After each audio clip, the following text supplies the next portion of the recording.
Hello दोस्तों, आपको पता है कि आईटीआई का फॉर्म आ चुका है बिहार आईटीआई का फॉर्म 14 तारीख चौथा महीना 2023 को आ चुका है। आप देख सकते हैं।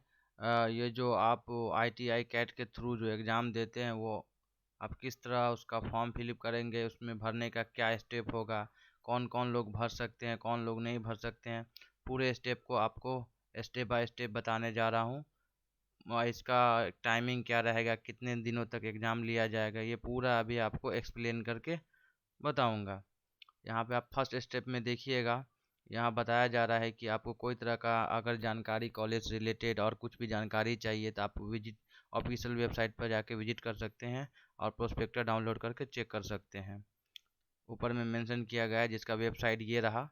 ये वेबसाइट का नाम है, आप देख सकते हैं।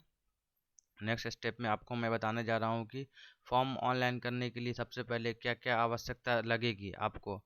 उससे पहले आप ईमेल आईडी और एक फ़ोन नंबर जो आपको एक्टिवेट का मीन्स जो आपका चालू हो, जिस पर एसएमएस जाएगा, और ईमेल आईडी जिसके एक्टिवेशन कोड को उस पर डाल के एक्टिवेट लिंक किया जाएगा डालने के टाइम में, इसलिए ध्यान रखना है।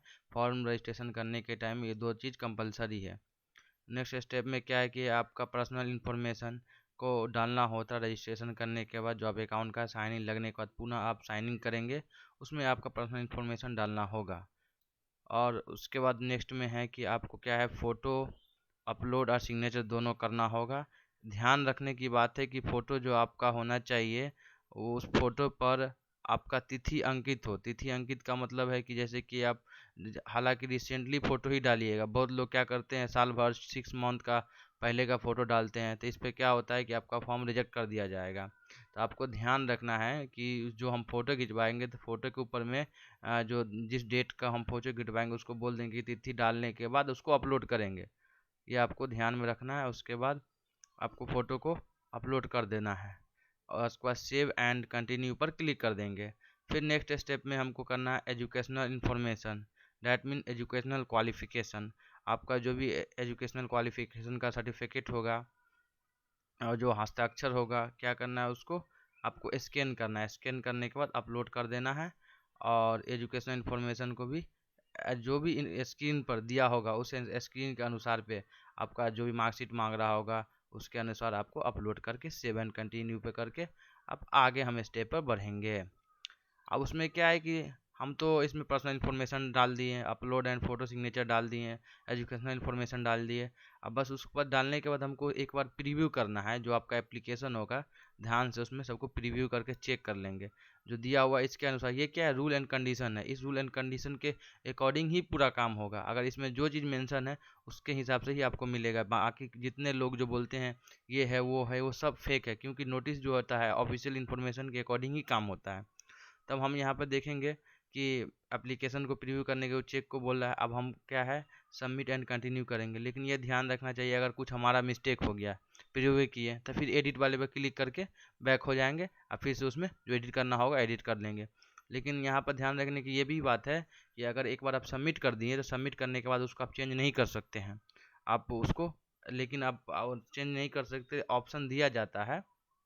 आप क्या करेंगे उसमें, जब वो आपको 15 तारीख 5वां महीना से लेकर 2023 से लेके 16 तारीख 5वां महीना 2023 तक आपको A1 डे का टाइम दिया जाएगा। आपको वेबसाइट पर जाके आप कर सकते हैं फिर से उसका जो आपका जैसे कि सूचना में हो, फोटो एंड सिग्नेचर हो, गलत डला रहता है उसके माध्यम से आप उसको चेंज कर सकते हैं। अब बात आती है पेमेंट की। पेमेंट आप किस माध्यम से करेंगे। तो पेमेंट आप है ना दो तरीके से नहीं कि कई तरीके दे चुका है। मैक्सिमम अभी लोग जो होते हैं दो तरीके से ही करते हैं, एक डेबिट कार्ड है एक या यूपीआई से। तो क्या है, आपके पास क्रेडिट कार्ड है तो क्रेडिट कार्ड से भी कर सकते हैं, यूपीआई से भी कर सकते हैं। यानी उस पर जो ऑप्शन रहता है उसके सिलेक्शन के अकॉर्डिंग आप काम कर सकते हैं। यूपीआई मैक्सिमम लोग चलाते हैं जो फ़ोनपे गूगल पे, उसके अकॉर्डिंग क्यूआर स्कैन करके कर सकते हैं। एक और जानने वाली बात है ये कि उसमें जो आपका चार्ज होगा, चार्ज में प्रोसेसिंग फ़ी आपको अभ्यर्थी को देना होगा। यहाँ देख रहे हैं मेंशन बार बार एकदम साफ साफ अक्षर में लिखा हुआ है। अब ये भी जान लेते हैं कि जो आपका परीक्षा शुल्क होगा, जो आपको जिसको एंट्रेंस एग्ज़ाम बोलते हैं, वो शुल्क किसको कितना देना पड़ेगा, ये बात को ध्यान देना है। तो जो कि यहाँ पे शुल्क रखा गया है आईटीआई कैट के थ्रू, जो इसका अपना प्रोस्पेक्टर है उसमें जो सामान्य जाति से या पिछड़ा वर्ग जाति से अत्यंत पिछड़ा वर्ग जाति से जो आते हैं उसको 750 रुपये पेमेंट करना होगा। और जो उसमें विकलांग पाए जाते हैं, विकलांग में उसको 430 रुपये लिया जाएगा। जो अनुसूचित जाति, अनुसूचित जनजाति जिसको SC ST बोलते हैं, वो उनसे बिलोंग करते हैं, उनको 100 रुपया देना होगा। अब ये सब स्टेप होने के बाद, पेमेंट करने के बाद बढ़ते हैं आगे की तरफ। आगे की तरफ बढ़ने के बाद होता है कि हमारा पूरा काम कंप्लीट हो जाता है। तो उसमें क्या है कि हम इसको क्या करेंगे, प्रिंट ले लेंगे, क्योंकि फ्यूचर में हमें काउंसलिंग के टाइम में काम आएगा। इन्फॉर्मेशन ये देखिए, रजिस्ट्रेशन नंबर का बहुत इंपॉर्टेंट होता है, अगर वो नहीं है तो आपको बहुत दिक्कत हो सकता है फ्यूचर में, इसलिए उसको हार्ड कॉपी लेके अब वो संभाल कर रख लेंगे। ऑफिस में कहीं भी लग सकता है आगे इन फ्यूचर।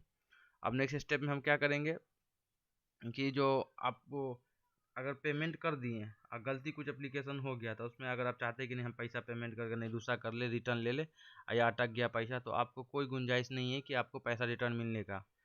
ये बहुत कम चांस है कि आपको पैसा, यहाँ पे लिखने स्पष्ट लिख दिया है ना, अब आरती कृपया नोट कर ले कि एप्लीकेशन को सबमिट के बाद विड्रॉ किया जा सके या न किए जाने पर परीक्षा शुल्क को अनुरोध है कि वह स्वीकार किया जाएगा। इसका मतलब है वह लौटाने का अनुरोध ही स्वीकार किया जाएगा। मिला जुला के इसका यहाँ पे यही कहा जा रहा है कि आपका पैसा है ना, अगर पेमेंट हो गया तो उसको रिटर्न नहीं किया जाएगा। ऐसी बात है इसमें पूरा। अब जो है इसी को बार बार रिपीट किया जा रहा है। हाँ, मैं इससे पहले आपको बताया हूँ कि आप एडिट करने का कुछ गलती हो तो कब कर सकते हैं। ये डेट देखिए, डेट इम्पोर्टेंट है। ये 15/5/16/5 में आपका इस टाइम में आप एडिट कर सकते हैं। अब नेक्स्ट स्टेप हम नीचे आते हैं। अब इम्पोर्टेंट डेट को देखते हैं, कब किस डेट को क्या होगा। देखिए, ऑनलाइन रजिस्ट्रेशन स्टार्टिंग डेट है हमारा 15/4/23 को। फिर उसके बाद ऑनलाइन रजिस्ट्रेशन क्लोजिंग डेट है कब है, 15/5/2023 को। फिर हम फी पेमेंट कब तक कर सकते हैं पेमेंट का, तो 14/5/2023 को। उसके बाद हमारा जो है मतलब एडिट करने का कुछ गलत हो गया तो ये देगा 15/5/16/5 दोनों के बीच में 1 डे का टाइम, ओनली फॉर 1 डे के अंदर में हमको करना होगा। फिर एडमिट कार्ड हमारा आ जाएगा 1/6/2023 को। फिर एग्ज़ाम हमको देना है 11/6/2023 को। ये पूरा डिटेल्स यहाँ पर दिया हुआ है, ये मेन इंपॉर्टेंट डेट है, इसको देखना है, डेट के अकॉर्डिंग काम होगा। इसमें और नोट में दिया गया है, इंपॉर्टेंट चीज़ है, इसको भी आपको ध्यान रखना है कि जो बच्चे या बच्ची हैं, जो बालिका हैं, उसको 14 साल से कम 14 साल उनका उम्र होना चाहिए 1 अगस्त 2023 तक, यहाँ स्पष्ट लिखा गया है। किंतु मैकेनिक मोटर व्हीकल एवं मैकेनिक ट्रैक्टर के लिए अगर उसकी तिथि 17 वर्ष होना आवश्यक है, अगर इससे कम है तो आप इसमें नहीं जा सकते। दो दो ओनली फॉर दो टू ट्रेड में यहाँ पर साफ साफ लिखा हुआ है, कौन कौन, mechanic motor vehicle, mechanic tractor के लिए आप नहीं आवेदन इसमें कर सकते हैं। करने के बाद क्या हैगा कि आपका पैसा बर्बाद हो जाएगा। अगर इससे ऊपर का उम्र है तो सही है, इसी में आपका पैसा, अगर आप चाहते हैं कि भूले से इसको नहीं पढ़े इंस्ट्रक्शन को अप्लाई कर दिए, आपका पैसा चला जाएगा।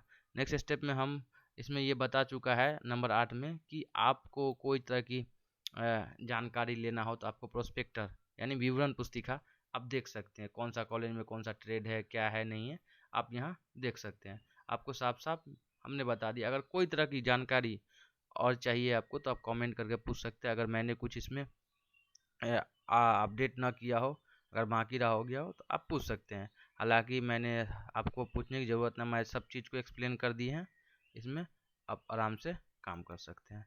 Thank you.